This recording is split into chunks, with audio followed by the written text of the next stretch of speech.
Alien Rogue Incursion Part 1 Evolved Edition brings the formerly VR-only title to the flat screen.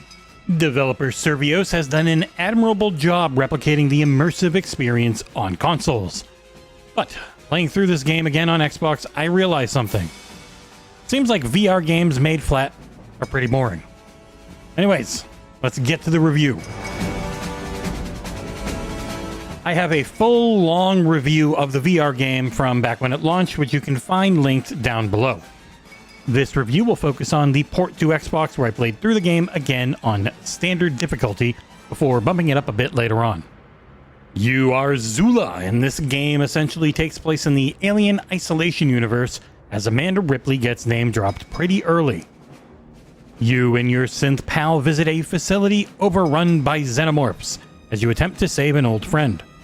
Rogue Incursion's first part, which only became a first part with a surprise post-launch announcement, is a first-person shooter. Survios has shifted all previous VR-only, 3D-controlled interactions into very simple trigger holds. It works well in practice, but becomes boring pretty quickly.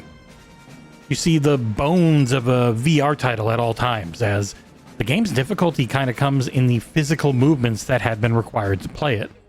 Even something as basic as reloading was pretty tough in the VR version, and here it's just a button press. And aiming made you have to physically move around in space instead of being a simple swipe of the analog stick, making encounters that were already kind of tedious in VR that much more of a slog.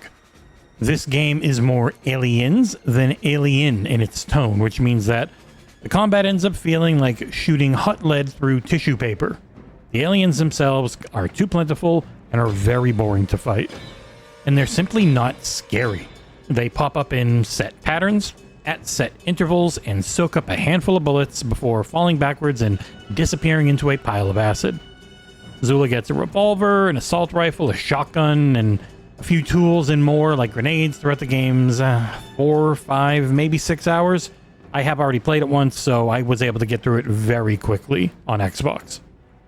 And mechanics like carrying items you need from one area to another or using a welding torch are awkward and stiff in this version.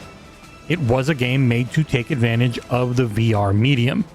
Moving through 3D space with controllers tracked in real time made that reloading and placing of items more difficult and added to the tension.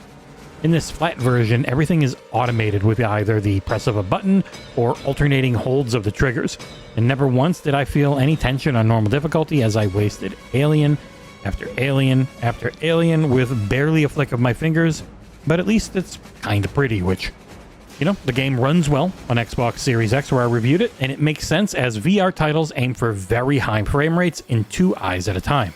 So the base game isn't overly complex to render.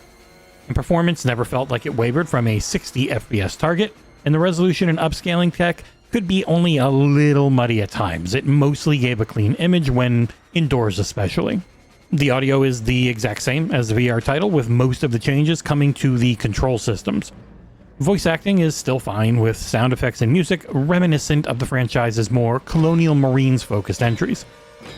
Everything ran smoothly, it never broke, and Rogue Incursion has gotten solid support post-launch on PC. It seems like all of that is transferred over into a stable, if not boring, experience.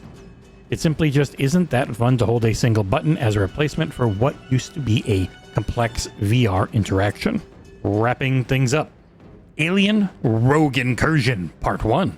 Evolved Edition's name is nearly as long as its runtime on console.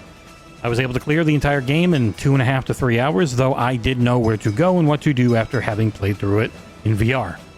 And without that immersive virtual reality interactivity, what was already a mediocre title is made that much worse.